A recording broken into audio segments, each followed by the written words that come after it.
ભોળા દાદા કોણ હતું? ગડબડિયો ગાંડો. ગરબડિયો ગાંડો ઈ કોણ? એ આપણા ગામમાં નવો ગાંડો આવ્યો. જો બોલો, કઈ બોલ્યો નહીં ને સીધો આપણને બેને ઢીબાત મીંડો ને. પણ ઈ તો ગાંડો છે, ઈ થોડો આપણને ઓળખે.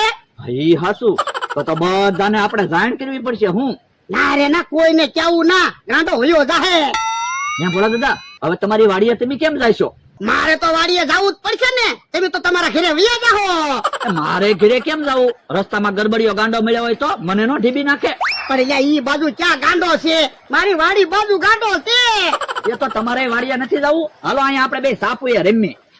બે બાપા, કાય સાપુ યા રમવું ના. ખિસ્સામાં નાના છોકરાની જેમ સાપુ લઈને ફરે તે. એટલા પૈસા રાખતો હોય તો પૈસા તો હોવા જોવે ને. આ તો તું અહીંયા ઉભો રે, હું વાડીએ જાઉં. મારો માણસ એના ગામડે ગયેલો છે. અહીંયા ગરબડિયો ગાંડો નો આવે તો હારું, નહીતર મને ઢીબી નાખશે. હારું ચું ગડબડિયો ગાંડો વયો ગયો. મને એકલી બીકત લાગતી હતી. કાય બોલે ની અને સીધો ઢીબાત મંડે ને. ગાંડો પાછો ન આવે તો હારું. ઓલા દાદા, ઓ તમારું એક કામ પડ્યું. હું મને 5000 રૂપિયા ઉછીને આપો ને. હે પેલા 5000 લઈ ગયા, ઈ પાછા આપો, પછી બીજા પૈસા માંગો. પણ મારી પાસે પૈસા થાય ને ત્યારે હું તમને પાછા આપી દઈશ.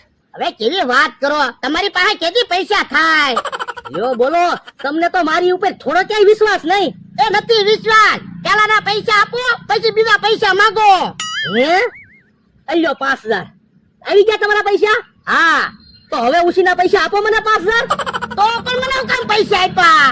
આ તો હું છે, મારી પાસે 5000 રૂપિયા પડ્યા હતા. મેં કીધું વપરાય ન જાય ને એટલે તમને આપી દઉં, આપણે સુક્યા થઈ જાય ને. એ હારું અલ્યો. હવે આ 5000 કેદી પાછા આપશો? વરસ દિવસ પછી.